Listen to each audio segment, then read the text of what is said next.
नमस्कार, मैं हूं यूसुफ अंसारी। न्यूज़ लाइन में आपका बहुत बहुत स्वागत है। आज हम अपने ख़ास प्रोग्राम में चर्चा करेंगे काले धन के पीछे छिपे काले नामों की सूची के बारे में। साथ ही हम चर्चा करेंगे सुप्रीम कोर्ट की सख्ती के बाद पस्त पड़ी मोदी सरकार की। आज अपने वादे पर अमल करते हुए सरकार ने विदेशों में खाता खुलवाने वाले सभी 627 खाताधारकों की सूची सुप्रीम कोर्ट को सौंप दी। लेकिन सत्ता संभालने के बाद पहली बार ऐसा हुआ है कि जब मोदी सरकार पस्त पड़ती दिखाई पड़ी है।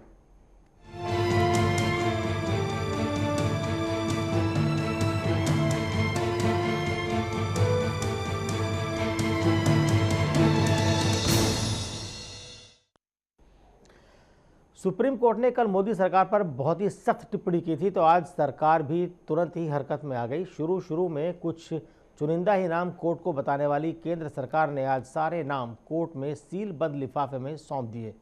कोर्ट ने ये सीलबंद लिफाफे न खोलने का फैसला करते हुए इसे स्पेशल इन्वेस्टिगेशन टीम को सौंप दिया।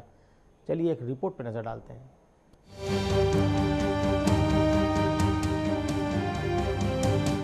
फटकार ने दिखाया असर, पस्त पड़ी मोदी सरकार। सरकार ने सौंपे काले नाम। मंगलवार को कड़ी फटकार लगी तो मोदी सरकार ने सरेंडर करते हुए सुप्रीम कोर्ट को देश के उन तमाम लोगों के नामों की सूची सौंप दी जो पिछले कई सालों से काले धन के काले खेल में शामिल हैं या जिन खाता धारकों के अकाउंट विदेशी बैंकों में हैं। केंद्र सरकार के वकील मुकुल रोहतगी ने सुबह सीलबंद लिफाफे में सभी 627 भारतीयों के नाम सुप्रीम कोर्ट को सौंप दिए। कोर्ट की कार्यवाही के बाद रोहतगी ने खाते के बारे में संक्षिप्त ब्यौरा तो दिया, लेकिन ये बताने से साफ इनकार कर दिया कि इनमें नेताओं का नाम शामिल है या नहीं। सुप्रीम कोर्ट में ये भी बताया कि 31 मार्च 2015 की डेडलाइन है, जब तक इनकम टैक्स एक्ट के तहत इन सब केसेस की इन्वेस्टिगेशन और असेसमेंट जिसमें टैक्स और पेनल्टी लगती है वो सारी 31 मार्च तक कंप्लीट होगी, तो इसको और लंबे अरसे का इसमें कोई मुद्दा नहीं है। केंद्र सरकार ने सुप्रीम कोर्ट को वायदे के अनुसार सभी नाम तो सौंप दिए, लेकिन 4 महीने पहले सत्ता संभालने के बाद मोदी सरकार के लिए ये पहला मौका रहा जब उसे गिरगिरी झेलनी पड़ी। सुप्रीम कोर्ट ने मोदी सरकार को लताड़ लगाते हुए ये तक कह डाला कि सरकार को विदेश में काला धन जमा करने वालों को बचाने की चिंता ज्यादा और वो उसके लिए प्रोटेक्टिंग अम्ब्रेला की तरह काम कर रही है। कोर्ट ने 627 नामों की सूची की सीलबंद लिफाफा ना खोलने का फैसला लेते हुए आगे का काम एसआईटी के पाले में सरका दिया। कोर्ट ने अब एसआईटी को इस मामले पर इस साल 30 नवंबर तक स्टेटस रिपोर्ट दाखिल करने और अगले साल 31 मार्च तक जांच खत्म करने को कहा है। इससे साफ है कि अगर सुप्रीम कोर्ट सख्ती नहीं दिखाती तो मोदी सरकार अभी भी काले धन के पीछे छिपे काले नामों की सूची पर गोलमोल ही करती रहती।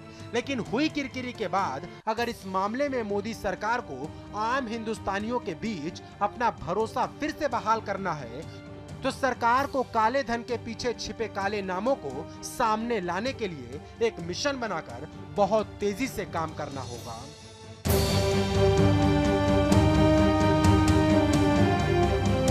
Manish Sharma, channel one news.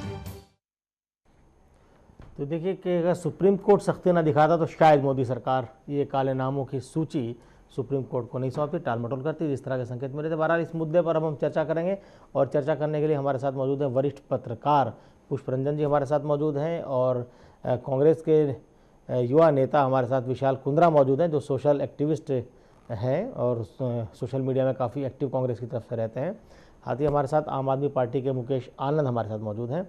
तो सबसे पहले पुष्परंजन जी आपसे जानना चाहेंगे कि ये जो सरकार पर फटकार पड़ी कल, उसके बाद सरकार नाम देने पे मजबूर हुई, तो समझ में ये बात नहीं आती कि जब मोदी जी प्रधानमंत्री बनने के लिए कसरत कर रहे थे और हर मीटिंग में वो बोलते थे सब काला धन वापस लाएंगे, बाबा रामदेव बोलते थे, बीजेपी में तमाम बड़े नेता ये बात बोलते थे कि हम लेकर आएंगे, तो फिर ये हिचक क्यों थी?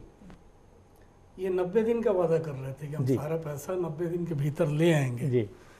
और जो ज़मीनी सच्चाई उससे बहुत दूर। दूसरा आज बड़ा अजीब सा मैं समझ नहीं पा रहा था और हो सकता है आपको बेहतर, जस्टिस बीवी शाह इंटरव्यू दे रहे थे एक चैनल पे, वो कह रहे थे कि जो नाम आज दिए गए हैं 627 नाम, उन नामों को जून में हमें मिल चुका था वो नाम, वो सारे नाम सरकार की तरफ से मुझे मिला हुआ था जी।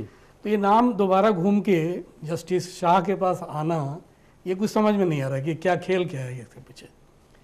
प्लस ये रिपोर्ट फिर अपनी सौंपेंगे, इनको नवंबर तक का टाइम दिया गया है। नवंबर में आप 1 महीना 30 दिन समझ लीजिए, 30 दिन में सरकार 627 लोगों का कैसे इन्वेस्टिगेशन कर लेगी, ये इतना आसान नहीं लगता है ये रास्ता।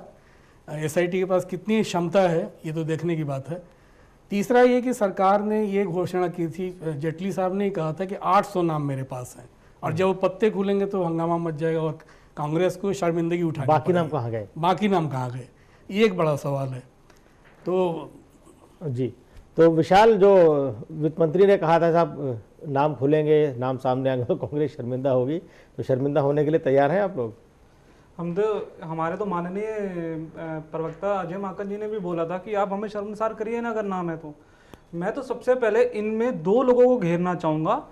एक बाबा रामदेव, जिन पे तो मेरे ख्याल से अगर हम इस पूरे मुद्दे को उठाए तो एक कंज्यूमर कोर्ट का केस उनके ऊपर बाकायदा बन सकता है, क्योंकि उन्होंने एक झूठ बोल के एक ऐसे इंसान को वोट दिलाया जिन्होंने, जो कहते थे कि 100 दिन में काला धन आ जाएगा, 150 दिन कंज्यूमर कोर्ट में केस डालिए आप, किसने रोका? नहीं, बिल्कुल डालना चाहिए, हम डालेंगे। डालना चाहिए क्या? आप डालिए, कांग्रेस अभी देखिए अभी तक वो हाथ खड़े नहीं किए हैं। और जहां तक हमें लग रहा है जिस तरह से गुमराह किया जा रहा है, जनता को गुमराह किया गया, चुनाव से पहले मोदी जी का एक नारा होता था हर भाषण में। अब हम बात करते हैं जो अभी जो नाम सौंपे गए 627। हम खुद हैरान है जब खुद सुब्रमण्यम स्वामी ने भी कहा है कि 800, लगभग 800, पूरे 800 नहीं, लगभग 800 नाम है, पर उसमें सिर्फ 627 नाम सौंपे जाते हैं। हम यही बात माननीय मोदी जी से और अरुण जेटली से पूछना चाहते हैं, बाकी के 123, अगर लगभग 800 नाम है तो बाकी के 173 नाम कहाँ हैं? क्यों उनको बचा रही है मोदी सरकार? वो क्यों, कौन से नाम है वो भी तो जग जाहिर करें, और हम ताकि उसके लिए कांग्रेस शर्मिंदा हुई है, क्योंकि इनका सबसे पहला मुद्दा ये रहा है कांग्रेस मुक्त भारत। और कांग्रेस को आभा मंडल इन्होंने बनाया था, जैसे इवेंट मैनेजमेंट करते हैं कि इमेज बनाया था, उस इमेज में जब असली एक्शन करने का वक्त आया तो वो दरार आ गई। सफाई करिए, इधर करिए, उधर करिए, ये चीज़ों एक हवा बनाई जा रही थी, अब महात्मा गांधी बनने जा रहे थे। पर जब आपको काम करने का समय आया कि अब काले धन, वहाँ सफाई करिए आप, काला धन तो क्या आएगा जब इतने दिनों में आपने कुछ किया नहीं, तो जिसको पैसे लेने थे वो लेके तो भाग गया होगा। पुष्परंजन जी, एक बात ये भी है कि ये जो नाम है, ये नाम ऐसा नहीं कि सरकार वापस लेकर के आई है, ये लाई है, ये नाम तो यूपीए सरकार के दौरान सरकार के पास डिस्क्लोजर करना है आपको। इनको तो सिर्फ डिस्क्लोजर करना था, जो फाइल सरकार के पास है। इशारा कर रहे हैं कि उसमें एनआरआई आधे हैं जी, तो एनआरआई अगर आधे हैं जो वहाँ रह चुके हैं या वहाँ से वापिस आ चुके हैं, उनके अकाउंट हैं, तो इसमें अच्छा नाम डिस्क्लोजर सबसे बड़ा मुद्दा है। क्योंकि आप जिस तरह के समझौते स्विट्जरलैंड से हुए या बाकी जो देशों से हुए, उन समझौतों में डिस्क्लोजर नाम का आप नहीं कर सकते हैं। और अगर नाम का डिस्क्लोजर होगा तो जो खाता धारक है वो स्विट्जरलैंड की सरकार को या उस बैंक को सीधा कोर्ट में घसीटेगा, क्योंकि वो बैंक और खाता धारक इन दोनों के बीच जो म्यूचुअल उसमें जो एग्रीमेंट है उसका ब्रीच है, ब्रीच ऑफ ट्रस्ट है। उसमें एक अनुच्छेद 26 है जी, जो उस अनुच्छेद 26 में है कि कोर्ट में आप दे सकते हैं नाम, और जो इन्वेस्टिगेटिव एजेंसी है, जो जांच एजेंसी है, उसके हद तक वो जानकारी रहेगी कि किसका अकाउंट है और क्या है। आप उसे, क्योंकि ये केवल भारत का मामला नहीं है, अमेरिका, जर्मनी, ब्रिटेन, दुनिया भर के लोगों के अकाउंट वहाँ पर हैं, जिनके अकाउंट है, जिनको भी ये हासिल हुआ, पैसा है जो छुपा के रख सकते हैं, उन सब ने वहाँ पैसा जमा कराया। जिन्हें भी ये हासिल हुआ, ये सारे जो कोड वगैरह जो मिले, ये सीडी मिले, जिन्होंने खरीदा जर्मनी से और फ्रांस से खरीदा, उन लोगों ने भी अपने यहाँ लोगों के नाम डिस्क्लोज नहीं किए। तो ये एक बड़ा सवाल खड़ा होगा देश में, ये संवैधानिक सवाल भी खड़ा होगा। प्लस जो 88 देशों के साथ भारत ने जो समझौता किया है सूचनाओं के आदान प्रदान का, वो 88 देश बाद में चल के ये समझौता तोड़ भी सकते हैं भारत से, और उसमें फिर अंतर्राष्ट्रीय जो पटल पर भारत की अच्छी खासी एक तरह से फजीयत होगी, क्योंकि हमारी विदेश नीति के जिसके लिए ये मोदी सरकार भी जिम्मेदार होगी आगे। मोदी ये बुरी फंस गई इसमें। आज केंद्र में मोदी सरकार, इसलिए जाहिर सी बात है वो जिम्मेदार होगी। हाँ विशाल, कुछ कहना चाह रहे थे आप?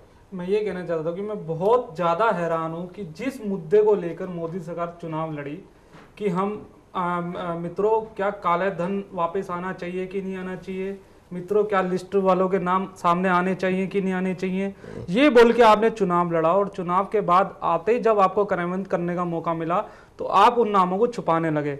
ये छुपाने का कारण मोदी सरकार को आगे आके बताना पड़ेगा, नहीं तो आज की मीडिया इतनी स्ट्रॉन्ग है, पता चल जाएगा कि क्यों वो नाम छुपाए जा रहे हैं और अगर वो कांग्रेस को शर्मसार करना चाहते हैं तो उसमें क्यों देरी लगा रहे हैं। हमने तो उनसे कोई ऐसी संधि नहीं करी, या किसी काले नाम वालों ने अगर उनसे संधि की है तो अलग बात है। अगर वो नाम नहीं बता पा रहे तो जरूर उनके पीछे कोई उनका कारण है। ये उनको खुद वो कह रहे थे कि कांग्रेस शर्मसार होगी, पर वो खुद शर्मसार होते दिखाई दे रहे हैं। इतनी फटकार के बाद भी, कोर्ट के बाद, मेरे ख्याल से अगर वो क्रियान्वित नहीं कर पाते तो ऐसी सरकार को इस्तीफा दे देना चाहिए। चलिए खैर, तो आप पॉलिटिकल डिमांड करेंगे इस्तीफा देने की। मुकेश जी, आपसे समझना चाहेंगे कि चूँकि आम आदमी पार्टी ने एक काफ़ी आंदोलन चलाया था करप्शन को लेकर के, और उसके बाद काफ़ी बदलाव देश के अंदर हुए, दिल्ली के अंदर आपकी सरकार बनी, तो क्या देखते हैं कि जो जनता का दबाव है, जो एक माहौल बनाया गया था काले धन को लेकर के, पिछले 5 साल से माहौल बनाया जा रहा था। 2009 के चुनाव में आडवाणी ने मुद्दा बनाया, उसके बाद बाबा रामदेव लगातार देश भर में घूम घूम के इसका प्रचार कर रहे थे, और अब आ रहे थे। आंकड़े सबके अलग अलग हैं काले धन को लेकर के, और ये जो नाम आए हैं, ये जो पहले एक्सपेक्टेड लाइन थी, पहले जो कहा जाता था कि तमाम नेताओं के वहाँ पर खाते हैं, और अब जो नाम आए हैं उसके अंदर कहा गया कि कम से कम आधे खाते एनआरआई के हैं, तो उन्हें तो आप निकाल दीजिए, वो तो नेता हो नहीं सकते। और जो बाकी आधे बचे करीब 300, उनमें भी आधे लगभग बिजनेसमैन होंगे, बिजनेसमैन। तो फिर नहीं, देखिए सबसे बड़ी बात है कि ये जो ट्रीटी की बात कर रहे हैं, कॉन्फिडेंशियलिटी क्लॉज की, तो ये कोई ट्रीटी आज तो हुई नहीं है। जब वो दावा कर रहे थे कि हम ये पैसे लाएंगे, तो बीजेपी का लीगल सेल कोई इतना कमजोर नहीं है कि उनको पता नहीं कि ये ट्रीटी हुई है। इसके बावजूद उन्होंने ये चीजें कही, या तो उन्होंने झूठ बोला। दूसरी बात, भारत एक सार्वभौम राष्ट्र, सोवरेन कंट्री है। अगर ट्रीटी में कोई क्लॉज है और इनको लगता है कि उसको मॉडिफाई किया जाना चाहिए, तो ये रिक्वेस्ट अभी तक गई नहीं है। कितने भी इंटरनेशनल ट्रीटी हुए हैं, आप इंटरनेशनल लॉ देखेंगे तो अगर डोमेस्टिक लॉ में दोनों में डिफरेंस है तो वो उसको मॉडिफाई करने के लिए रिक्वेस्ट भेज सकते हैं। अगर कोई क्रिमिनल ऑफेंस हुआ है, कोई भी क्लॉज, इंटरनेशनल क्लॉज कभी ये नहीं कहेगा कि आप इस पर एक्शन मत लीजिए। आपके पास नाम है, आप एसआईटी को दीजिए, आप एक्शन लीजिए, आप एक्शन टेकन रिपोर्ट तो लाइए। अगर सुप्रीम कोर्ट आपको नहीं कहेगी तो आप एक्शन टेकन रिपोर्ट नहीं लाएंगे, आप नहीं बताएंगे लोगों को। अगर नाम पहले मिल चुके हैं तो क्या कार्रवाई हुई? आप नाम ना बताएं लेकिन कार्रवाई तो बताएं, क्या वो पैसे कहाँ गए? चलिए मैं सिर्फ ये बात बोलना चाहूँगा। विशाल अभी हम रुकते हैं, हम लौटेंगे इस मुद्दे पर। अभी हम देखते हैं कि जो सरकार के वकील हैं मुकुल रोहतगी, उन्होंने इस पूरे मामले पर जब सुप्रीम कोर्ट में आज ये सीलबंद लिफाफा सौंपा गया, उसके बाद जब वो मीडिया से मुखातिब हुए तो उन्होंने क्या कहा, एक नज़र डालते हैं तफसील से। काले धन के मामले में केंद्र सरकार ने आज सबसे बड़ी कार्रवाई करते हुए 627 लोगों की लिस्ट जो है सुप्रीम कोर्ट को सौंपी है। अपने सीलबंद लिफाफे में सुप्रीम कोर्ट ने 627 लोगों की लिस्ट सौंपी है, जिसमें वो लोग हैं जिनके नाम जो हैं वो स्विस बैंक में उनके बैंक अकाउंट हैं, और उन लोगों के नाम हैं जिन्होंने वहाँ पर अपने खाते खुलवा रखे हैं। इन नामों को लेकर पिछले काफ़ी दिनों से यूपी सरकार कह लें या अब जो एनडीए की सरकार कह लें, इस मामले में सुप्रीम कोर्ट काफ़ी सख्ती से पेश आया था सरकार से। इस मामले में यूपी सरकार ने भी केंद्र सरकार को तमाम तरह की बातें कही थी कि वो नामों को सौंप नहीं सकता, लेकिन इस मामले में जिस तरीके से सुप्रीम कोर्ट ने सख्ती जताते हुए एनडीए सरकार को साफ तौर पर कहा कि वो तमाम संधि की बातों को छोड़ें और उन लोगों के नाम बताएं जिनके बैंक अकाउंट जो है स्विस खाते में है। ये वो देश का काला धन है, जिसमें पता चला है कि जो 627 लोगों की जो लिस्ट सौंपी गई है उसमें करीब आधे लोग जो भारतीय हैं और आधे एनआरआई हैं। अब ये देखने वाली बात होगी कि जो 627 लोगों की लिस्ट सौंपी है सुप्रीम कोर्ट ने, हालांकि उस लिस्ट को, जो सीलबंद लिफाफे में लिस्ट जो सौंपी गई थी, उसको देखने से इनकार करते हुए कहा कि इसको जो है जो एसआईटी जो इस पूरे मामले की जांच कर रही है, उस एसआईटी को लिस्ट सौंपी जाएगी जो पूरे मामले की जांच करेगी, देखेगी उनमें किन किन नामों को कौन कौन लोग शामिल हैं और उन लोगों ने कहाँ से जो धन दिया है आखिर काला धन है या कुछ है। जो इसके मुकुल रोहतगी हैं जो भारत सरकार के महाधिवक्ता हैं, उन्होंने आज मीडिया से बातचीत की, उन्होंने साफ तौर पर बताया कि उन लिस्ट में कौन कौन लोग शामिल हैं जिसका अभी तो खुलासा नहीं किया गया है, और वो उन नामों का खुलासा तब तक नहीं होगा जब तक उस पूरे मामले की जाँच एसआईटी नहीं कर लेती। ये माना जा रहा है कि जिस तरीके से सुप्रीम कोर्ट ने आज इस पूरे मामले में सख्ती दिखाते हुए केंद्र सरकार को मजबूर कर दिया कि वो काले धन, जिनके काले धन है स्विस बैंक में, उनका नाम बताएं, तो उसी कड़ी में आज 627 लोगों के नाम सौंपे गए। लेकिन इसमें सबसे बड़ी कार्रवाई तब होगी जब इसमें पता चल पाएगा कि ये 627 लोगों में से जो बताया जा रहा है कि आधे लोग भारतीय हैं, वो कौन लोग हैं, राजनीतिक हैं या वो बिजनेसमैन हैं। अगर बिजनेसमैन हैं तो उनका धन विदेशों में क्यों था, अगर पॉलिटिशियन है तो उनके पास इतना पैसा कहाँ से आया। हालांकि जाँच का विषय है और ये जाँच जो है SIT को करनी है और ये माना जा रहा है कि बहुत जल्द इस मामले पर से पर्दा उठेगा जब SIT पूरी इन 627 लोगों के नामों को खुलासा करेगी। और जब ये नाम सामने आएंगे तो कह सकते हैं कहीं ना कहीं भारत सरकार के लिए या तो शर्मनाक बात होगी कि अगर इसमें पॉलिटिशियन का नाम आता है या ब्यूरोक्रेट का नाम आता है या बिजनेसमैन का नाम आता है। हालांकि पूरा जांच का विषय है, जांच के बाद ही साफ हो पाएगा कि 627 लोगों में से आखिर आधे लोग कौन है। कैमरा पर्सन प्रदीप मावर के साथ सुरेश झा, चैनल 1 दिल्ली। ये थे हमारे संवाददाता सुरेश झा जिन्होंने जायज़ा लिया सुप्रीम कोर्ट में नाम दाखिल करने के बाद जो हालात है उस पर। अब सुप्रीम कोर्ट की सख्ती के बाद आखिरकार केंद्र सरकार ने स्विस बैंक में कालाधन जमा करवाने वाले खाताधारकों के नाम उजागर तो नहीं किए, लेकिन इस मामले में पूरी जानकारी सुप्रीम कोर्ट को सौंप दी है। और आइए देखते हैं इस पर वरिष्ठ वकील प्रदीप जैन का क्या कहना है। काले धन के मामले में सुप्रीम कोर्ट के आदेश के बाद केंद्र सरकार ने सख्ती दिखाते हुए 627 लोगों के नाम लिस्ट जो है सीलबंद लिफाफे में सुप्रीम कोर्ट को सौंपी है। आखिर उन 627 लोगों में कौन है इसका भी तो खुलासा नहीं हुआ, लेकिन क्या वाकई 627 लोगों की जो लिस्ट सौंपी गई है, क्या उनमें जो लोग जो बताए जा रहे हैं उनमें आधे ज़्यादा भारतीय हैं, क्या वाकई काला धन है? इन तमाम मसलों पर हमारे साथ बातचीत करने के लिए मौजूद है सुप्रीम कोर्ट के वकील जैन साहब हैं। इनसे बात करते हैं कि आखिर जो सुप्रीम कोर्ट में जो लिस्ट सौंपी गई उसका क्या मतलब क्या। जैन साहब, ये जिस तरीके से आज केंद्र सरकार ने 627 लोगों की लिस्ट सौंपी है उसमें बताया जा रहा है कि आधे से ज़्यादा भारतीय हैं, लेकिन उसको कैसे पता चला कि काला धन है वाकई? देखिए, ऐसा है कि जो लिस्ट सौंपी गई है वो बंद लिफाफे में सौंपी गई है। अब कोर्ट ने कहा है कि अभी हम इसको अपने ओपन नहीं किया है उन्होंने।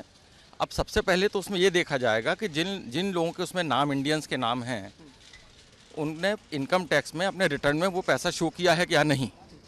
यदि उन्होंने शो किया है तब तो वो काला धन नहीं हो सकता, और यदि नहीं किया है तभी वो काला धन हो सकता है as per income tax rules. अब इसके लिए अभी इंक्वायरी होगी आगे, और उसके बाद कोर्ट आगे क्या निर्देश देती है, इनकम टैक्स को डायरेक्शन देती है या शायद सरकार को डायरेक्शन किसको देती है, ये तो अभी नहीं कहा जा सकता कुछ। ये जो लिस्ट जो सौंपी है उन्होंने कहा है कोर्ट ने कि ये लिस्ट पूरी हम देंगे SIT को, वो जांच करेगी। उसमें आधे ज़्यादा तो बता रहे NRI हो, उन पर इंजेक्शन नहीं करता कि वो उस पर टैक्स दे ना दे, लेकिन कहीं ना लगता नहीं आपको कि केंद्र सरकार ने आई वॉश किया है कि क्योंकि सुप्रीम कोर्ट का बहुत बड़ा उन पर दबाव था तो उसको दबाने के लिए, उसको कह सकते उसको मिसगाइड करने के लिए उन्होंने इस तरफ कार्रवाई की हो? नहीं, अभी आज मुझे जो कुछ जानकारी हुई है कि जो डायमंड के व्यापारी थे इन्होंने रॉ डायमंड यहाँ से भेज के और उस पे से कुछ उसी का कुछ वैल्यू, मान लीजिए उन्होंने 1 करोड़ रुपये वैल्यू बता दी। अब रॉ डायमंड की वैल्यू 1 करोड़ रुपये है या नहीं है ये तो कोई नहीं बता सकता, उस पर डीलिंग हुई है। इस तरह की डीलिंग भी हुई है कुछ।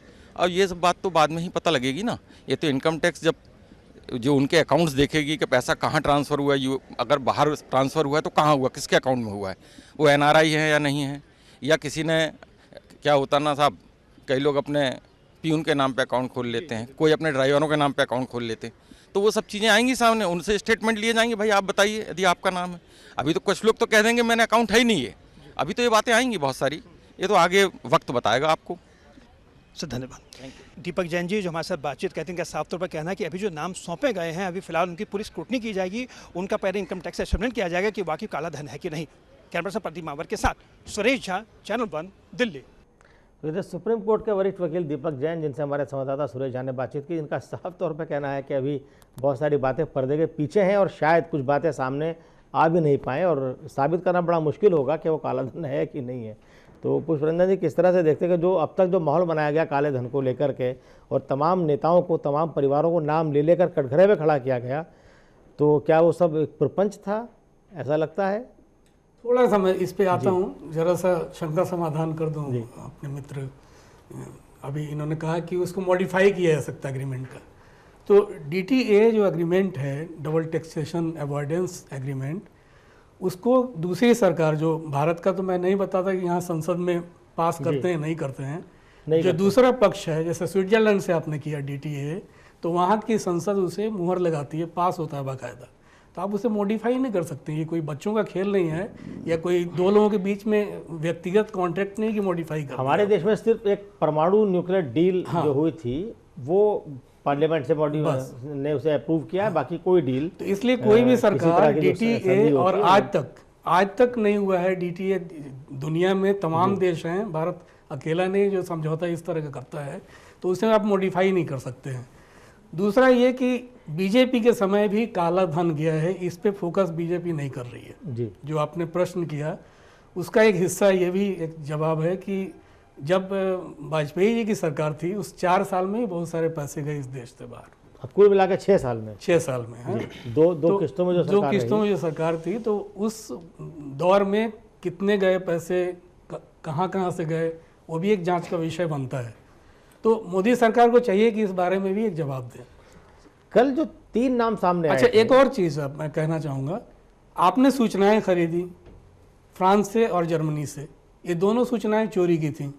उनके एम्प्लॉई वहाँ के बैंकों में काम करते थे, एक लिस्टेनटाइन के बैंक में और दूसरा जेनेवा के HSBC बैंक में। इन दोनों ने वहाँ से नौकरी छोड़ी और CD उसकी कॉपी करके एक भूमिगत हो गया स्पेन में और फिर उसके बाद फ्रांस में उसके पीछे मोसाद के लोग लग गए। वो बहुत लंबी कहानी है। तो सरकार ने उस चोरी का पैसा दिया उसे और चोरों से वो सूचनाएं खरीदी, फिर उसे दूसरे देशों को बेचा। भारत ने उन सूचनाओं को कितने में खरीदा उसके बारे में एकदम सरकार चुप है अभी कि कितना पैसा दिया गया उसके बारे में।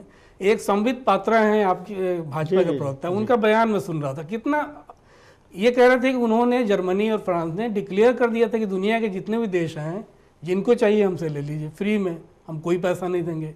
जबकि उन्होंने बाकायदा बेचा ब्रिटेन से, अमेरिका से। तो आप कैसे ये कहते हैं कि हमने फ्री में ले लिया, जबकि कांग्रेस के टाइम में ये डाटा आया है जी। किसने उस डाटा में दलाली भी लोग खाए होंगे। भाई मान लीजिए 50 करोड़ या 200 करोड़ में हमने डाटा खरीदा। एक बुनियादी सवाल ये खड़ा होता है कि सरकार जो सूचना खरीद रही है वो ऐसे हाथों से खरीद रही है जो ऑथेंटिक नहीं है, मतलब जिस पे सवाल उठाए जा सकते हैं। कोई बैंक का कर्मचारी अगर कोई सिस्टम इंजीनियर है, हो सकता है उसमें सरकार को सरकार से बात करनी चाहिए, ना कि इस तरह की जो अनकॉन्स्टिट्यूशनल अथॉरिटी है उनके साथ कोई डील करनी चाहिए। तो ये डील तो हुई यूपीए सरकार के दौरान। तो कुंद्रा जी, ये डील कैसे हुई अनकॉन्स्टिट्यूशनल अथॉरिटी के साथ, कैसे आपकी सरकार ने डील की?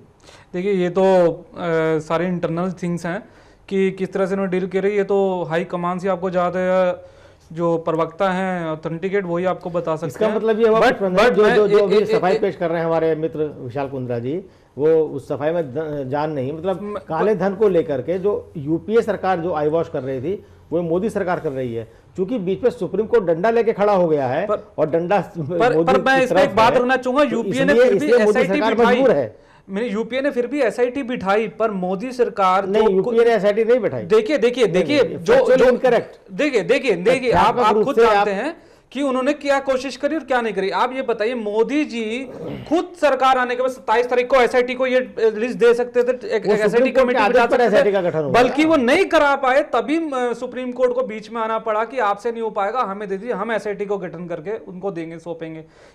काला धन लाने की दूर की बात है, आप खुद ही बोल रहे थे उसमें कुछ बिजनेसमैन है, कुछ उसमें एनआरआईज हैं, ये सब तो एसआईटी पता लगाएगा ना। जब एसआईटी को लिस्ट देने में इतना घबरा रहे हैं मोदी सरकार, तो कोर्ट को तो जबरदस्ती आना ही पड़ेगा।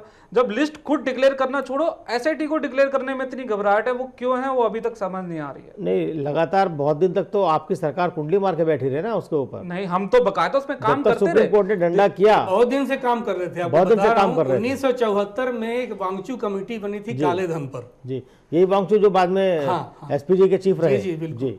तो उस वांगचूज कमेटी 1974 में बैठी थी काले धन पर। 1974 से हम 2014 में है, यानी काफी समय कांग्रेस ने लिया, जांच दर जांच 40 साल। देखिए, कांग्रेस ने मुद्दा बनाया, पर कांग्रेस ने इस मुद्दे पे चुनाव नहीं लड़ा। आप ये भी एक पॉइंट देखिए कि इस मुद्दे को लेकर चुनाव नहीं लड़ा ना, इस मुद्दे को लेकर जनता के बीच गए कि हम ले आएंगे, हमें वोट दीजिए। पर मोदी ने इस मुद्दे को मुद्दा बना के इस पे चुनाव लड़ा और वो इससे भाग रही है और इसको गुमराह किया जा रहा है जनता को मोदी सरकार द्वारा। ये जनता को देख लेना चाहिए और आप लोगों को भी समझना चाहिए कि किस तरह से गुमराह किया गया इस मुद्दे पे चुनाव लड़के। चलिए विशाल जी, बड़ी अच्छी आपने बात की, साहब सबको देखना चाहिए किस तरह गुमराह किया गया। बहरहाल इस दिलचस्प चर्चा को हम भी आगे बढ़ाएंगे, लेकिन फिलहाल वक्त हो चला एक ब्रेक का। ब्रेक के बाद हम फौरन हाजिर होते हैं और इस चर्चा को आगे बढ़ाते हैं। आप जुड़े रहिएगा हमारे साथ, कहीं मत जाइएगा।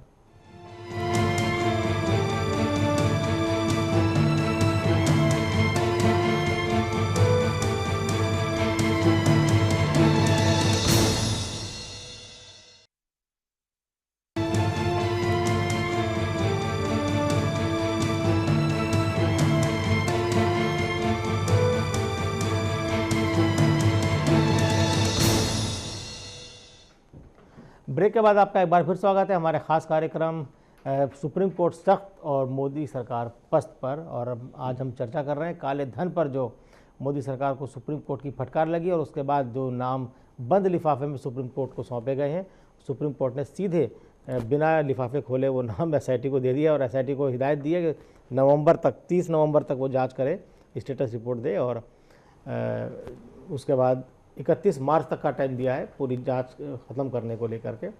बात ये भी, जो पुष्परंजन जी अभी ब्रेक पर जाने से पहले बात चली थी, हम मुकेश के पास चलते हैं, कि जो एसआईटी के चीफ हैं उन्होंने एक बात कही है, और ये बात आई भी है कई कॉर्नर से, कि एसआईटी के पास ये सारे नाम पहले से मौजूद थे, तो अब ये सुप्रीम कोर्ट को दखल क्यों देना पड़ा? क्या पहले कुछ कम नाम थे, क्या मामला था, क्या हो सकता है? सारी चीज़ों का जो घटनाक्रम है उसमें ये बात स्पष्ट होती है कि इसकी जांच में सिंसियरिटी नहीं है।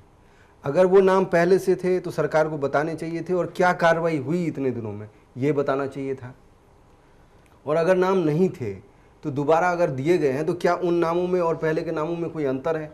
तो सब वो संकल्प, वो जो दृढ़ता है कि आप इसका करना चाहते हैं, हम प्रोएक्टिव होकर करना चाहते हैं, वो कहीं दिखाई नहीं दे रहा। वो जो विश्वसनीयता एक बनी थी कि मोदी इस पे एक्शन लेंगे, तो जितने मोदी से सहानुभूति रखने वाले लोग हैं, आप पहले भी हम चर्चा कर रहे थे कि जो उनके प्रवक्ता है वो भी टीवी पर आने से घबरा रहे हैं, क्योंकि सबके मन में ये डाउट क्रिएट हो गया कि जो स्टैंड कांग्रेस ले रही थी वही स्टैंड बीजेपी सत्ता में आने के बाद कैसे ले रही है, और अगर ले रही है तो इसके पीछे कौन से ऐसे गंभीर मुद्दे हैं। एक बात तो निश्चित है कि जिसके भी पैसे होंगे वो पैसे लेके चला गया होगा, क्योंकि हमें पता ना हो, आपको पता ना हो, उसको तो जरूर पता है कि पैसे हमारे स्विस बैंक में हैं। इतने दिन तो इंतजार नहीं करेगा कि आप आएंगे और आप उसको लेंगे, तब हम जाके यहाँ से जाएंगे और हमारा प्रोसिक्यूशन होगा।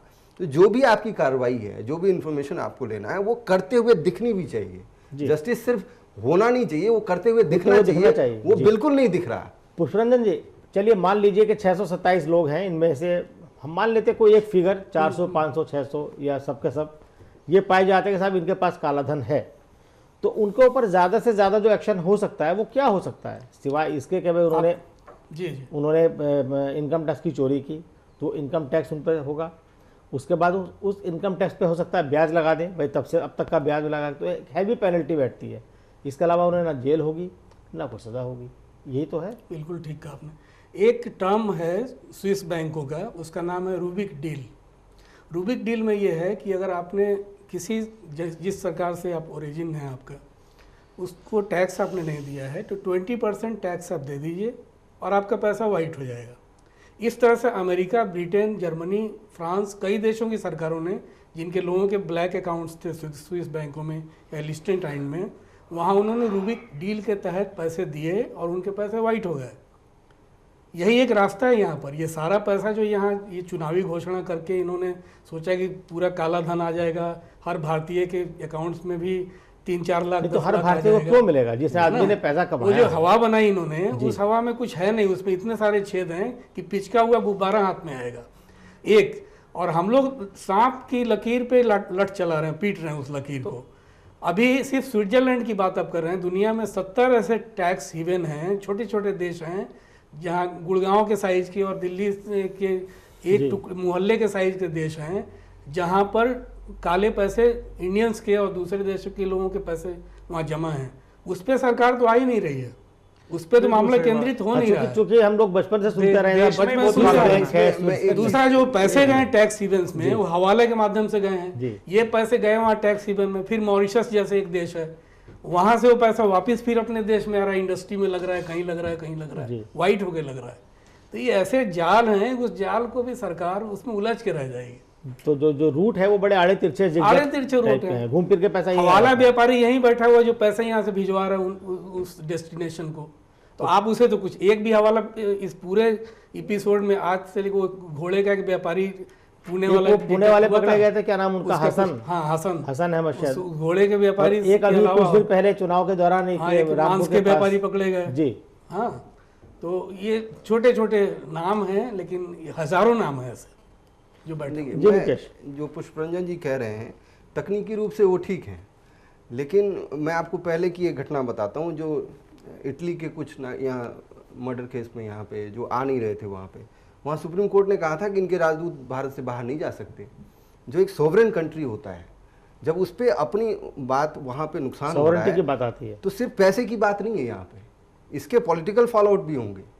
और दूसरी बात, कानून कभी भी पूरी तरह से पालन नहीं होता, लेकिन कानून पूरी तरह से पालन नहीं होता इसका मतलब ये नहीं कि आप जो भी हो रहा है उस पर सख्ती नहीं दिखाएंगे। सारे मर्डर्स नहीं पकड़े जाते, सारे रेपिस्ट नहीं पकड़े जाते, तो क्या जो पकड़े जाते हैं उनको छोड़ दें? कानून को अपना, जो आदमी उसके शिकंजे में है उस पर पूरी तरह से कार्रवाई करते हुए दिखना चाहिए, पूरी सिंसियरिटी से दिखना चाहिए, जिससे दूसरे लोगों में भी भय हो, ये भय हो कि अगर हम ऐसा काम करेंगे, चाहे किसी भी कंट्री में रखा हो, तो हमें पकड़ के लाएंगे दूसरे लोग उससे। और अगर आपके पास इतना पैसा है, पैसे, इसमें सिर्फ टैक्स की बात नहीं है, उस पैसे का सोर्स कहां से आया? अगर कोई आतंकवाद से पैसा वहां जमा करके रखा हो तो बताएगा कि इसका सोर्स कहां। इनकम टैक्स में ये भी बताना पड़ता है, वो तो सब बताना पड़ेगा कि आपका कहां से इतना प्रॉफिट हो गया। अगर हवाला से हुआ है तो वो भी ट्रांजैक्शन बाहर आएगा। तो सिर्फ पैसे का मामला नहीं है, ये सब पॉलिटिकल फॉलोआउट है और लॉन्ग टर्म फॉलोआउट्स है कि इंडिया से अगर पैसा आप ऐसे जमा करते हैं तो आपको ऐसे नहीं छोड़ा जाएगा। उनके जो बिजनेस ट्रांजेक्शन, अगर रिलायंस का पैसा होगा तो उसके बिजनेस पे असर पड़ेगा। जो भी देशभक्त आदमी है यहाँ का, अगर उसको लगता है कि रिलायंस को प्रॉफिट होगा तो वो स्विस बैंक में दे देगा, तो वो नहीं करेगा उसका यूज़। ये पूरे विश्व में ये बात चलती है कि अगर कोई भी कंपनी अपने देश को नुकसान पहुंचाती है तो हम उसके साथ ट्रांजेक्शन नहीं करेंगे। तो ये सिर्फ टेक्निकल मामला नहीं है, आप उसको एक बड़े स्तर पे देखिए। ये एक माहौल है कि अगर कोई गलत काम करता है, और मोदी सरकार जो भी सिंसियरिटी करी है, जनता का दबाव है। अगर आप इस तरह के काम करेंगे, आप देखिए कितना निराशा। अगर मामला सुप्रीम कोर्ट में नहीं होता तो शायद अब तक ये, तो वही विश्वसनीयता जो बीजेपी की है कि हम ये करेंगे, हम वो करेंगे। आप गंदगी सड़क पे साफ कर रहे हैं, आप गंदगी वहां साफ कीजिए जहां बहुत जरूरी है जी, बहुत जो असली मुद्दा है वहां तो आप कर नहीं रहे। इनकी कथनी और करनी में फर्क आ गया। इतने दिनों आप गुजरात में कभी झाड़ू नहीं उठाया, अब दिल्ली का इलेक्शन आया था झाड़ू लेके खड़े हो गए और कचरा वहीं पड़ा है। जो इवेंट मैनेजमेंट कंपनी उसने बताया नहीं था ना, आप आईटीओ पे जाके देखिए। नहीं, मुझे तो लगता है जो बाथरूम है जो 2 किलोमीटर भी नहीं है संसद भवन से, अब वहाँ पैदल चल के देखिए क्या गंदगी का आलम है। मुझे लगता है कि मोदी जी चुनाव से पहले लिस्ट पढ़ लेते नामों की तो शायद वो कभी नहीं कहते कि नामों की लिस्ट तो आपके पास है, कैसे पढ़ लेते? नहीं, मैं एग्जांपल दे रहा हूँ, अगर वो ये पढ़ लेते तो वो कभी भी नहीं बोलते कि मैं काला धन लाऊंगा। ये अपने आप में गलत है भाई। इनको या अपने आप को बचाने के लिए वो क्यों करेंगे? देखिए ये जो पूरी बात पे आने दो, आप मेरे को पूरी बात पे आने दो। संधि है, मेरा नाम मत बताइए, आपका नहीं बताऊंगा। विशाल क्यों नहीं बताएंगे? हम डिस्कशन की गंभीरता को बनाए रखते हैं, उसमें बात नहीं। पुष्परंजन जी, जो ये बातें चुनाव में आ रही थी और कई साल से बात आ रही है कि साहब काला धन आ जाएगा तो सबको 2 लाख या 3 लाख रुपए हर नागरिक को मिलेंगे। अरे भाई क्यों मिलेंगे नागरिक को? मिलेंगे? इस पर किसी ने कोई सवाल नहीं उठाया, ना किसी ने पूछा, ना बीजेपी से क्रॉस क्वेश्चनिंग इस पर हुई। फिर किसी ने काला धन बनाया, उसने स्विट्जरलैंड में जमा किया, सरकार पकड़ रही है, तो सरकार पकड़ के नागरिकों में क्यों बांटेगी? ये क्या मैसेज देना चाह रहे हैं आप? ये और अब किस तरह से वहां से लेंगे? वहां के बैंक देने देगी तब ना। अमेरिका से ज्यादा ताकतवर तो अब नहीं है भाई। सरकार को उस पूरे काले धन में जो सरकार का टैक्स का हिस्सा बैठता है वो मिलेगा। मान लीजिए किसी ने 1000 करोड़ रुपए हैं, तो उस 1000 करोड़ रुपए पर जो टैक्स बैठेगा तो 1000 करोड़ तो पूरे नहीं मिलेगा या पूरे। बाबा रामदेव की फिलॉसफी थी, उनका कहना ये था कि इतना टैक्स आ जाएगा जी कि आपको यहाँ पे लोगों पे टैक्स लगाने की 10 साल जरूरत नहीं। 3 लाख, कई बार पैसे आपके 15 लाख बोला गया कि आपके बैंक अकाउंट में जमा होगा। तो ये इस तरह के जो झूठे वादे किए गए थे, इसका जवाब तो बेसिकली कांग्रेस को देना चाहिए था। अब कांग्रेस उस वक्त जवाब दे नहीं पाई। नहीं, हमने बताया कांग्रेस देखिए कंज्यूमर कोर्ट में जाना चाहते हैं। अब वो कह रहे जाना चाहिए किसी को, हम नहीं जाएंगे, कोई जाए। देखिए बिल्कुल जाना चाहिए। हमारे बैठे आप खुद जाइए, राहुल गांधी को भेजिए, हमारे खुद के टीम के वरिष्ठ नेताओं को सोचना चाहिए छीन लिया कि इस एक चीज को गलत दिखा के कि ये इतनी माइलेज देती है ये चीज, आप इसको खरीदो और पता चलता है खरीदने के बाद वो माइलेज उम्मीद से बहुत कम देती है, तो ये भी एक केस बनता है धोखे का।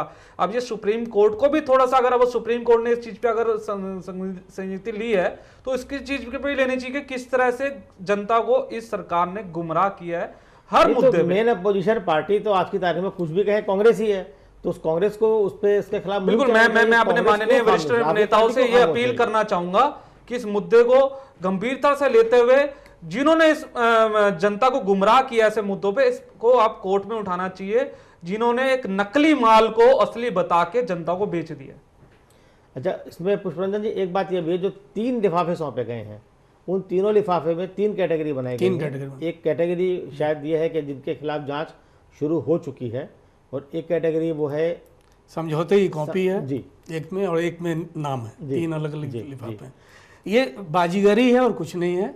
ये तीनों लिफाफे एसआईटी के पास पहले से मौजूद जस्टिस शाह के पास थी। ये केवल देश को ही बेवकूफ़ बनाया जा रहा है इस माध्यम से। मेन यहाँ पर मसला जो फंसने वाला है सरकार के समक्ष कि आप किस बिना पे पैसे स्विट्जरलैंड से ला सकते हैं। अमेरिका जैसी ताकतवर सरकार, ब्रिटेन और जर्मनी की ताकतवर सरकारें जब वहाँ से पैसे नहीं ला के रूबिक डील पे जाना पड़ा, तो आप कैसे पूरा का पूरा पैसा ले आएंगे, जो आप बात कह रहे हैं जी।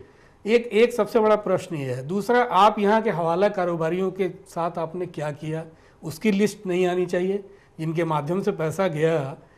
यहाँ चांदनी चौक में कम से कम 200 ऐसे व्यापारी बैठे हैं जो हवाला का कारोबार करते हैं, मुजफ्फरनगर तक में बैठे हुए हैं, सूरत में, मुंबई में बैठे हुए हैं, दिल्ली के आसपास के जितने शहर हैं सब जगह जितने इंडस्ट्रियल सिटी बैठे हुए। आपने किसी हवाला कारोबारी को पकड़ा, क्या आपको पता नहीं कि पैसा कैसे जा रहा है और किस रूप में जा रहा है, किस सूरत में जा रहा है? जहां चोट करनी चाहिए सरकार को, सरकार वहां चोट नहीं कर रही है। शुरू में जो 18 नाम आए थे अबाउट द बुश चल रहा है, और आपको ध्यान होगा शुरू के जो 18 नाम लिस्टेंटाइन बैंक वाले आए थे, उस 18 नाम में ज्यादातर पटेल और गुजरात के ही फैमिली वाले लोगों के नाम थे सब जी। देखिए 80% इंटरेस्टिंग फैक्ट है जो आपको सारी चीजें क्लियर कर देगा। एक नाम उन्होंने डिक्लेयर किया, 3 किए थे, राधा टिम्बोला। राधा टिम्बोला ने सबसे ज्यादा चंदा बीजेपी को दिया है, तो ये लगभग 2 करोड़ 10 बार, और कांग्रेस को भी दिया है। और इनका पैसा कांग्रेस का अगर दिया तो आपने कांग्रेस का प्रूफ आपके पास है, पर आपके पास बीजेपी का प्रूफ है कि बीजेपी को लगभग 1 करोड़ 18 लाख के 3 बार कांग्रेस को दिया, कम दिया हो या ज्यादा दिया हो, मैं इसमें नहीं जा रहा। पार्टियां इनकार नहीं। प्रॉब्लम क्या है कि पैसा तो इनको उन्हीं के पास से आएगा जिनके पास पैसा है जी। आम आदमी पार्टी ने इस पे चोट की थी, मैं उसमें ज्यादा नहीं जाना चाहता कि आप डिक्लेयर करिए किसने पैसे आपको दिए हैं और सारी चीजें रखिए। दोनों पार्टियों ने अपोज किया था। ये मुद्दा इतना गंभीर है कि क्योंकि यहाँ इलेक्शन लड़ना है तो पैसे चाहिए, पैसे उन्हीं के पास से आएंगे जिनके पैसे हैं, और पैसा उन्हीं के पास है जिनके पास काला धन है या जिन्होंने विदेश में रखा है, क्योंकि बाकी पे तो टैक्स देना पड़ेगा आपको।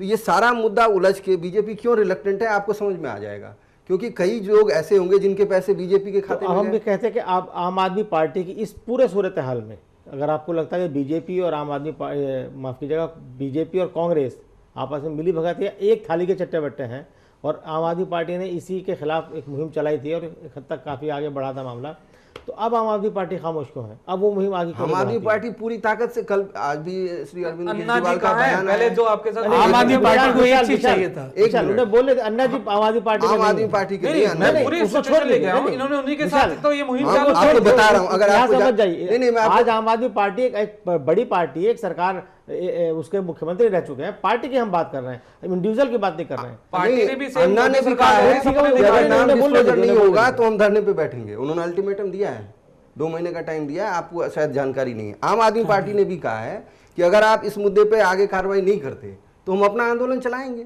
वो तो चलेगा ही, और आगे दिल्ली का इलेक्शन आगे सामने पड़ा हुआ है, इस पे ये बहुत बड़ा मुद्दा होगा सरकार को घेरने के लिए। और सरकार के अपने जो सहानुभूति रखने वाले लोग हैं, जो उसके समर्थक हैं, वही लज्जित हैं। बहुत सारे लोग टीवी पे आना नहीं चाहते इस मुद्दे पे, क्योंकि वो तन मन धन से उन्होंने इसके लिए मेहनत की थी, उनको ये एक उम्मीद थी। नहीं, जो राम जेठमलानी हम लोगों को भी उम्मीद की थी, जिनके पीआईएल पर सुब्रमण्यम स्वामी को देखिए, वो खुद चुनावी मुद्दा था कि हम ये लाएंगे। ये जो निराशाजनक माहौल है, ये तर्क से परे है। आप इसको लॉजिक से जस्टिफाई अगर आप इनके 150 दिन के काम निकालेंगे, अभी तक कोई एक काम बता दो जो उन्होंने चुनावी मुद्दा बना के लड़ा हो और वो पूरा कर दिया। विशाल, राजनीतिक बयान नहीं, हम बिल्कुल सही बात करें, राजनीतिक बयान नहीं। ये आज की तारीख में यूसुफ जी ये चाहिए था, जितने भी राजनीतिक दल हैं उनको ये डिक्लेरेशन देना चाहिए कि काले धन वालों से हमने अपना चंदा नहीं लिया है। बिल्कुल, माफी मांगनी चाहिए अगर आ भी गई वो गलती से, और आगे ये गलती से आप माफी मांगिए। मांगिए। और अगर आप चंदा लेते हैं काले धन वालों से तो डिक्लेयर कीजिए कि काले धन वालों से चंदा है। हम वापस आपको याद होगा, ये बात तो आप बताना चाहता हूँ, डाबर के डिक्लेरेशन डाबर के चेयरमैन ने कहा था कि हम डोनेशन देंगे, आम आदमी पार्टी ने कहा माफ कीजिए आपसे नहीं लेंगे। देखिए ये बात तो कुछ इंसिडेंट है आपके खुद के, कई बार आप अपना डिक्लेयर कीजिए क्यों काले धन से आए, क्या आप ये प्रूफ दे सकते हैं कि हमने वापस किया है? जब भी ये डिक्लेयर आपको पता नहीं है, अगर ब्लैक मनी से डिक्लेयर होगा, अगर कोई अपराधी कैंडिडेट होगा उसके पैसे वापस जाएंगे। आप अपने शुरुआत आपको मालूम नहीं है, आप शुरुआत डाबर के जो चेयरमैन का नाम करेंगे और करने में कर दिया है भाई, विशाल डिक्लेरेशन दीजिए कि आपका एक भी फंड आपका एक आप जानते ही नहीं इस चीज को कि वापस कैसे किया जाता है। आम आदमी पार्टी का डाबर के चेयरमैन का डोनेशन वापस सारा चंदा उनका नेट पे पड़ा हुआ है। 25 लाख का जो चंदा उन्होंने दिया था उसको ससम्मान उन्होंने कहा आपके पैसे नहीं लेंगे। ये बता दें इन्होंने आज तक कितना वापस किया है? देखिए ये तो आप अगर कहना चाहेंगे ना कि मैं, देखिए यही सपने लेके आपने भी दिखाए थे जनता को कि हम चांद तारे तोड़ लाएंगे, फिर आप खुद भागे और आप खुद बोलते रहे 40 सीटें आएंगी। भाई काले धन पे क्या करना है ये बताओ ना। देखिए आप पुरानी बातें लेके क्यों बैठे हुए हो? आज की बात भ्रष्टाचार में अखंड आप डूबे हुए हैं, जेल में जा रहे हैं, तो आपको कोई अधिकार नहीं है। अब तो हमारी सरकार भी नहीं है, 10 साल सरकार में पहले तो आप बात बात पे धरने में बैठ जाते थे। विषय की गंभीरता, हम विषय पे रहेंगे। देखिए बात यह है कि आम आदमी पार्टी ने एक अच्छा कदम उठाया था जिसके अंदर बात आई थी कि जो पॉलिटिकल पार्टी को चंदा मिलता है वो उस एक लिस्ट उसकी डिक्लेरेशन होना चाहिए, लेकिन कोई राष्ट्रीय पार्टी डिक्लेरेशन करने को तैयार नहीं है। बीच में एक और मसला आया कि आरटीआई के तहत सभी राष्ट्रीय पार्टी आनी चाहिए, उस पर भी किसी पार्टी ने कोई जवाब नहीं दिया। आम आदमी पार्टी ने समर्थन किया। आम आदमी पार्टी भी राष्ट्रीय पार्टी नहीं है, वो दिल्ली की रजिस्टर्ड पार्टी है, दिल्ली की। तब वो भी नहीं थी, जब तब वो भी नहीं किया था। लेकिन सवाल ये पैदा होता है कि तमाम बड़ी पार्टियां, चाहे वो बीजेपी हो, कांग्रेस हो, एनसीपी, जो भी राष्ट्रीय पार्टियां हो जिनको दर्जा है, वो क्यों अपने आप को आरटीआई के दायरे से बाहर रखना चाहती हैं? चंदे के सवाल, चंदे के लिए। अगर आम आदमी पार्टी अपनी वेबसाइट पर तमाम चंदे की लिस्ट डाल सकती है कि हमें इन लोगों से इतना चंदा मिला है, तो बीजेपी, कांग्रेस या और दूसरी पार्टी ये खुलासा क्यों नहीं करना चाहती है?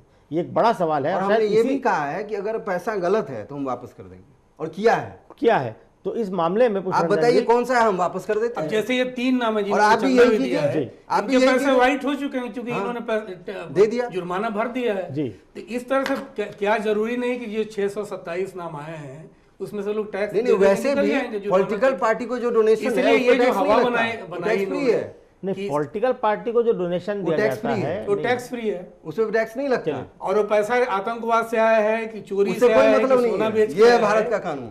उससे आपको कोई सरोकार नहीं, बस पैसा आना चाहिए आपकी तरफ, पैसा आना चाहिए। ये आप डिक्लेयर क्यों नहीं करते? जितनी भी राजनीतिक दल हैं इस देश के, उनको ये अहद करना चाहिए, शपथ लेना चाहिए कि हम काले धन वालों से पैसा नहीं ले रहे हैं अपने, और इसके लिए कोर्ट की डायरेक्शन की जरूरत भी नहीं होनी चाहिए। ये तो अपने आप में है, आप डिक्लेरेशन करना चाहिए जी।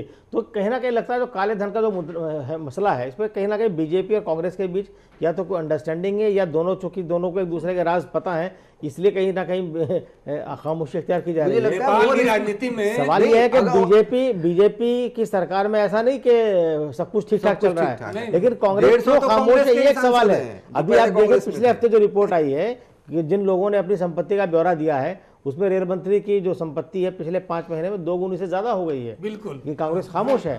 कुछ और मंत्री है उनकी भी, कांग्रेस खामोश नहीं है। आपने फिर शायद आपको पता नहीं होगा, खुद हमारे राष्ट्रीय प्रवक्ता अजय माकन जी ने इस मुद्दे को उठाया और खुद उन्होंने इस चीज के लिए अपील मोदी सरकार को जताया भी कि वो भ्रष्टाचार के मुद्दे पे एक तरफ बात करते हैं और खुद उनके रेल मंत्री की संपत्ति 5 महीने में दुगना हो जाती है, क्योंकि उनको ये कहना है वाड्रा जी की संपत्ति मल्टीप्लाई हो सकती है। वाड्रा की देखिए, आप वाड्रा जी को बीच में लेके आएंगे तो खुद उस मुद्दे पे भी यूटर्न मार चुकी है बीजेपी, ठीक है ना। हरियाणा की खुद की सरकार आती यूटर्न मार चुकी है। हरियाणा की सरकार तो कह रही है हम पूरी जांच करेंगे। इसमें काले धन वाले इशू पे ये क्लियर होना चाहिए कि हमारे राजनीतिक दल के किसी भी व्यक्ति का अगर साबित होता है तो गलती किसी से भी हो सकती है। अगर इनके खिलाफ ये साबित होता है, चाहे कांग्रेस के हो, बीजेपी के हो, चाहे आम आदमी पार्टी के हो, हम एक्शन लेंगे। अब ये नहीं कहेंगे कि गाइडलाइन का बढ़ गया। देखिए गाइडलाइन तो जो पॉलिटिकल पार्टी वो खुद तय कर सकती है। नहीं, आप ये नहीं कह सकते। मॉडल कोड बिल्कुल एग्री है। देखिए कि इस चीज की पारदर्शिता होनी चाहिए। देखिए मैं ये कह रहा हूँ पारदर्शिता होनी चाहिए, पर आप ये बताइए कि जिस भ्रष्टाचार मुक्त भारत के मुद्दे को लेकर चुनाव लड़ते हैं और उसी से आप भागने लग जाते हैं। सबसे बड़ी, हम तो खुद कह रहे कि इस चीज की पारदर्शिता हम खुद करने को तैयार हैं। जब आप पार्टी कह रही कि डिक्लेरेशन देंगे तो हम भी दे देंगे, पर ये बताओ आप अगर दोनों पार्टी पे इल्जाम लगाते हैं तो कोर्ट के दरवाजे खुले हैं, तब भी तो हमारे ऊपर कोर्ट कर सकते हैं, केस कर सकते हैं कि ये चीज इस चीज की पारदर्शिता नहीं कर रहे। यहाँ जो पॉलिटिकल संवाद है उसमें सबसे बड़ी प्रॉब्लम यही है कि अगर बीजेपी के रेलवे मंत्री का बढ़ा है तो वो कहेंगे कि आपका भी बढ़ा था। अरे भाई, देश का पैसा दोनों ने हमने कब बढ़ा तो आप एक्शन बढ़ा? नहीं, नहीं, अब आप कहेंगे कि उन्होंने किया तो उन्होंने कहा कि आप सांप्रदायिक हैं तो आपने भी पंजाबियों को 84 में मारा। भाई दोनों ने, अगर किसने क्राइम किया है तो एक्शन तो लीजिए आप। ये कौन सा आप लोगों का कहना बिल्कुल गलत है, आप आवाज नहीं उठा रहे। मैं प्रीसपोजिशन बता रहा हूँ। आप एक संवाद स्थापित कीजिए कि कुछ जिसने भी गलती की है, अगर वो बीजेपी के रेल मंत्री हो, चाहे कांग्रेस के हो, चाहे आम आदमी पार्टी के हो, कानून को शिकंजा बराबर कसना चाहिए और कानून को अपना काम करना चाहिए, लेकिन कानून अपना काम नहीं करता है। ये विश्वसनीयता की जो कमी है जी, ये बहुत ज्यादा कमी है पॉलिटिकल पार्टीज की, कि वो कहते कुछ हैं करते कुछ हो। मैं किसी भी पॉलिटिकल पार्टी को इंगित नहीं जी, करना जी, चाहता। जी। अगर कोई भी करता है तो उसके खिलाफ कार्रवाई होनी चाहिए। जी विशाल, क्या इस पे इससे सहमत आप हैं? बिल्कुल सहमत है। हम तो कह रहे हैं कि अगर आप वाड्रा जी का भी नाम ले रहे हैं तो हम तो खुद कह रहे हैं कि जांच आगे कराइए। जांच कराइए, वाड्रा जी का नाम जांच तो कराइए। वाड्रा अगर जी। आप हमारे ऊपर भ्रष्टाचार का आरोप लगाते हैं तो जांच कराइए। हमने कभी नहीं कहा कि आप जांच मत कराइए या हम इसके लिए ये करते हैं या उसके लिए हम ये बोफोर्स करते की हैं। जांच आज तक पूरी नहीं हुई, बस आंच जलनी चाहिए, उसमें पॉलिटिकल अरे देखिए बोफोर्स, सर देखिए मेरी बात सुनिए, अब तो हमारी सरकार नहीं है ना, अब तो मोदी सरकार है ना, बीजेपी को ही कह रहा हूं। बीजेपी सरकार है ना, अब तो ये वाड्रा पे पूरी जांच कर सकती है। इन्होंने कहा था आते ही वाड्रा जी 100 दिन में जेल में होंगे, डेथ भी हो गई, ठीक है ना। जो आज था डेट, वहाँ पे और इटली खुद में। आपकी जो वसुंधरा राजे की सरकार आई थी राजस्थान में, वो तो 1 हफ्ते में भेज रही थी, और खुद उमा भारती जी का बयान था कि हम 15 दिन में वाड्रा जी को अंदर कर देंगे, उनके करना ही खिलाफ नहीं है। पुख्ता सबूत है हमारे पास, तो क्यों नहीं कर रहे हैं वो? तो आपको तो खुशी होनी चाहिए कि नहीं कर रहे हैं। अरे खुद हमारे हुड्डा जी ने इस चीज का बयान दिया था कि आप अगर आपको लगता है कि वाड्रा जी से मैंने कुछ अगर गलत काम किया या कुछ ऐसे हमने लैंड बेचे हैं तो आप मेरे तरफ मेरे खिलाफ सबूत लाइए, मैं राजनीतिक वैसे संन्यास ले कांग्रेस ने एक बड़ा लूंगा, काम राजनीतिक किया था। संन्यास ले लूंगा मैं, इतना बड़ा इनके पास जी, टॉपिक था। कांग्रेस ने अपने पूरे शासनकाल में एक बड़ा काम यही किया। काले धन के मसले पे मैं फिर आता हूँ, बात इधर से उधर हो रही है जी कि 88 देशों से जो समझौते हुए, डीटीए समझौता, सूचनाओं का आदान प्रदान, काले धन या तमाम ऐसे सीक्रेट बैंक अकाउंट्स के, उसमें कांग्रेस का श्रेय ज़्यादा जाता है। भाजपा के दौरान, उनके शासन के दौरान कितने लोगों से, कितने देशों से इन्होंने समझौते किए, वो मुश्किल से 10 से 12% होंगे, लेकिन ज़्यादा श्रेय जाता है कांग्रेस को जाता है। समझौते हुए। सूचनाएं भी कई बार, यहाँ का जो वित्त मंत्रालय है उसमें एक अलग से आई सूचना काफी पहले आ गई थी। मेरे ख्याल में विदेश मंत्री थे प्रणब मुखर्जी, हाँ 2012 तक वो विदेश मंत्री रहे हैं, जुलाई तक, प्रेसिडेंट बनने से पहले तक।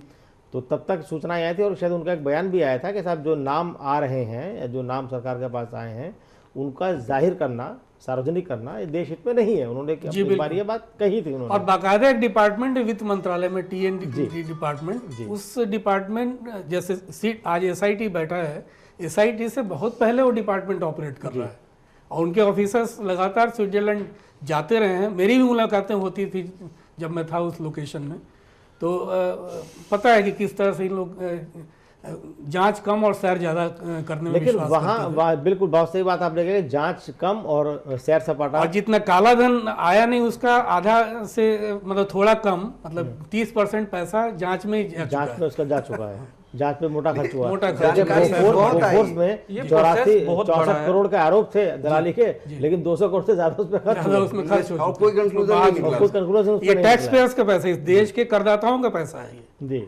जानकारी तो बहुत आई है लेकिन कार्रवाई कुछ वो भी नहीं। एक ब्यूरोक्रेसी का हिस्सा है कि यही सैर करना है तो स्विट्जरलैंड चले जो जाओ। आपने जो बात कही कि कांग्रेस ने एक गंभीरता दिखाई थी और उस पर एक काम भी शुरू किया, अलग डिपार्टमेंट भी बनाया और लगातार मुसलसल उस पर अधिकारी बाहर जाते रहे, लेकिन जो जांच को लेकर गंभीरता होनी चाहिए थी वो गंभीरता गायब थी। और उसमें भी यह था कि मेरे ख्याल में कि नियत की अगर हम बात करें, वो नियत नहीं थी कि छोटे छोटे देश, यूसुफ जी, सूचनाएं नहीं देते थे। बरमूडा जैसा देश, virgin island, British virgin island है, ये छोटे छोटे मोहल्ले साइज के देश हैं, ये लोग सूचनाएं देने से मना करते थे भारतीय अधिकारियों को। तो आप ये इतना विशाल तंत्र है, आप कैसे वहां से निचोड़ के ले आएंगे? मोदी सरकार को असल में चुनाव के बाद आईना दिखा कि भाई ये तो बड़ा मुश्किल टास्क हमने ले लिया अपने सर पे, भ्रम तो फैलाया और वोट भी मिले इस भ्रम को फैलाने से, लेकिन अब इसे पूरा हम कैसे कर पाएंगे? तो जो ये मुश्किल फंस चुके हैं काम, जी अपना। मुश्किल काम था, मतलब अब कह सकते हैं कि ऊंट पहाड़ के नीचे आया है। जी, और ऐसे पहाड़ कि वहां से फिर वो निकलना दाएं बाएं बड़ा मुश्किल है इनके लिए। तो मुकेश जी, तो ये जो पूरी कवायद चल रही है, चाहे वो सुप्रीम कोर्ट की फटकार के बाद चल रही है, SIT चल रही है, जांच चल रही है, ये सब अल्टीमेटली किसी अंजाम तक पहुंचेगी या यूं ही देखिए आई वॉश सब हो जाएगा? किसी भी एक्ट को, जो इलीगल एक्ट है, उसको अंजाम तक पहुंचाने के लिए इन्वेस्टिगेशन एजेंसी, कोर्ट और बाकी सारे तंत्र को एक साथ काम करना होता है। तो अभी तक जो दिख रहा है कि सरकार जो है इस मामले में सीरियस है नहीं, ये अपनी ओर से कुछ काम नहीं कर रही। ऐसा नहीं है कि कोई कंप्लेंट नहीं करेगा तो पुलिस कार्रवाई नहीं। अगर कोई इलीगल एक्ट हुआ है तो सरकार की जिम्मेवारी है कि वो काम करते हुए दिखे। अभी तक इन्होंने सिर्फ एक ही काम किया है कि लिस्ट सुप्रीम कोर्ट के कहने पे दे दी, तो कार्रवाई करते हुए नहीं। उसमें भी कंट्रोवर्सी हो गई कि साहब ये लिस्ट तो SIT के पास पहले से मौजूद, ये इनको सूट करता है। जो कंट्रोवर्सी है वो उनको सूट करता है क्योंकि उनको क्लैरिटी नहीं है। वो आगे बढ़ के नहीं कह रहे कि हाँ जी ये लीजिए और ये काम हम करते हैं। अभी मेरे बीजेपी के मित्र थे, अगर वो कोई रहते तो शायद ज़्यादा अच्छा होता है। उन्होंने कहा कि देखिए टैक्ट मोदी का, खुद नहीं दिया, सुप्रीम कोर्ट से कहलवा दिया ना। देखिए कितनी विश्वसनीयता में कमी है। उसको आप एक बोल रहे हैं। सभी मामले में मेरे ख्याल में इस पूरे मुद्दे पर बीजेपी मजबूती पर है और आज उसके नेताओं को जवाब नहीं सोच रहा कि वो क्या जवाब दें इसको। बिल्कुल ये मोदी की, लेकिन कांग्रेस भी आक्रामक नहीं है, सबसे बड़ी बात है। अपने आप को लज्जित महसूस कर रहे हैं। कांग्रेस का तो प्रॉब्लम ये है कि अभी वो इलेक्शन हारी हुई है और हर बात पे वो कहते हैं कि 60 साल में आपने नहीं किया, 60 दिन में हमें कहते हैं कि ये क्या कर दिया। तो अब जो वो परिस्थितियां थी वो परिवर्तन हो रही है और बीजेपी के जो सहानुभूति रखने वाले समर्थक, मंत्री और प्रवक्ता भी लज्जित महसूस कर रहे हैं कि ये क्या हो रहा है, हमारी सरकार क्या कर रही है और हमें भी पता नहीं। मैं एक छोटी सी बात बोलना चाहूंगा कि आप ये कह रहे हैं कि कांग्रेस ने इस मुद्दे पे गंभीरता नहीं करी। मैं कहता हूँ बाहर बैठ के ना आप आलोचना करना बहुत आसान है, आपको जब अंदर बैठते तब पता चलता है कि वो काम क्या नहीं किया। देखिए कांग्रेस ने काम किया है, लगातार करती रहो। हमें पता है कि प्रोसेस बहुत लंबा है, क्योंकि एक आप ये सोचिए घर की चीज से आपने उठा के नहीं देनी, बाहर से आपको लेके आनी है। ये प्रोसेस बहुत बड़ा है, पर इस प्रोसेस को मोदी सरकार नहीं जानती थी। उन्होंने सोचा कि हम 100 दिन में ले आएंगे। उस गलतफहमी में वो फंस गई और नहीं फंसी, बल्कि उन्होंने इस मुद्दे का यूज इस्तेमाल किया। पर पहली बार एक ऐसा मुद्दा जो कहीं स्टैंड नहीं करता है, जिस पर आप कुछ कर नहीं सकते हैं, बिल्कुल वो मुद्दे को उन्होंने जनभावनाओं से जोड़ा और उसका दोहन किया। और दोहन करके कांग्रेस जैसी पार्टी, जो पुरानी पार्टी, देश की सबसे पुरानी पार्टी है, उसको सत्ता से बेदखल कर दिया। और आप ये भी नहीं कह सकते कि वो राजनीतिक रूप से ना समझ है। हाँ, वो सरकार में रह चुके हैं, बिल्कुल, उन्हें सारी ट्रीटीज का ज्ञान है, बड़े बड़े वकील हैं, उनके कार्य में वो ना समझ है, ये भी मानिए आप। देखिए और दूसरी बात, कांग्रेस का दुर्भाग्य है कि पैसे वाले मामले फोर्स में एक बार सत्ता गई और इस बार काले धन पे गई, है ना। दुर्भाग्य है कांग्रेस का कि आर्थिक कारणों से भी सत्ता जाती रही है। बहरहाल इस मुद्दे पर आप सब ने यहाँ पर चर्चा की। आप सभी मेहमानों का, पुष्परंजन जी आपका भी, विशाल कुंद्रा जी आपका भी और मुकेश आनंद आपका भी बहुत बहुत शुक्रिया। और बीजेपी के नेता से कई से बात हुई, वो बहरहाल इस मुद्दे पर या तो बचते नजर आए या आना नहीं चाहा उन्होंने, तो इसलिए बीजेपी का जो रुख है वो पूरी तरह इस पर सामने नहीं आ पाया। बहरहाल अगली बार जब इस चर्चा हम करेंगे इस मुद्दे पर, तो कोशिश करेंगे बीजेपी का भी रुख इस पे सामने आए, सरकार की तरफ से भी रुख सामने आए। इसमें कोई दो राय नहीं कि मोदी सरकार डैमेज को रोक सकती थी, पर यह भी सही है कि इस डैमेज की भरपाई की नहीं जा सकती। और जो कुछ ये सरकार चल रहा है, सुप्रीम कोर्ट की फटकार के बाद सरकार जिस तरह बैकफुट पर आई है, अब उससे बीजेपी काफ़ी सख्ते में है और नेताओं को जवाब नहीं सूझ रहा किस तरह से वो जवाब देंगे या किस तरह से आगे काम करेंगे। और एक जनता में एक भ्रम बनता जा रहा है कि आखिर एक काले धन के मामले पर जो सरकार, यूपीए सरकार का टालमटोल वाला रवैया था, वही रवैया अब बीजेपी का भी है। तो इससे देश में एक पसोपेश बनता जा रहा है और पहली बार मोदी सरकार की कार्यशीलता को लेकर के और उसकी एफिशिएंसी को लेकर के सवाल उठे हैं। फिलहाल न्यूज़ लाइन में इतना ही। कल फिर मुलाकात होगी किसी और मुद्दे के साथ, तब तक के लिए इजाज़त दीजिए। नमस्कार।